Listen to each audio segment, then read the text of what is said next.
Question: is the hadith on Imam Al-Shaafi'i, being the Imam from Quraysh, extremely weak, or is it differed upon? Bismillah. So this is a very interesting question.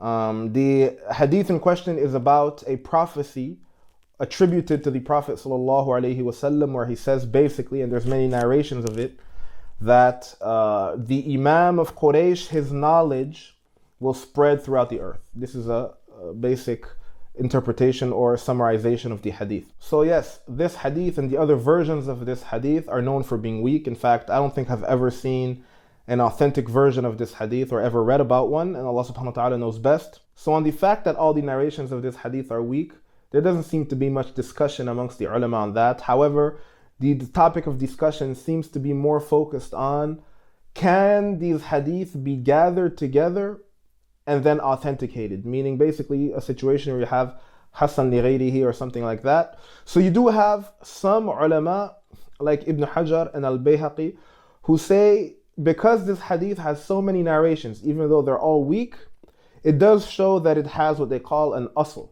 which means it has a foundational hadith that maybe has been lost to us or that we don't have. So this also goes back to some of the differences that the muhaddithun have in methodology. This question of, can you gather weak hadith together, very weak hadith, and then basically authenticate the text of that hadith based on the fact that there are so many narrations. This is a discussion amongst the muhaddithun. At the end of the day, what I find interesting is that many of the early scholars seem to interpret this hadith as being based upon something and as being interpreted as a prophecy for Al-Imam Al-Shaafi'i. And the most famous of these early scholars is Al-Imam Ahmad rahimahullah. Once he actually spoke about his teacher Al-Imam Al-Shaafi'i rahimahullah, and he actually quoted this hadith as a prophecy talking about Al-Imam Al-Shaafi'i, which is very telling.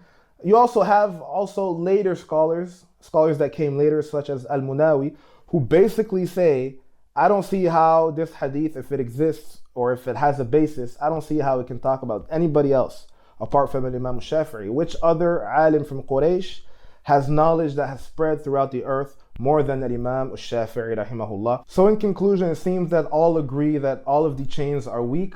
All of them are problematic, have problematic narrators and things like that. However, there seems to be discussion on, can we take all of these weak narrations, put them together, and come up with the idea that this has a basis. Wallahu ta'ala a'lam.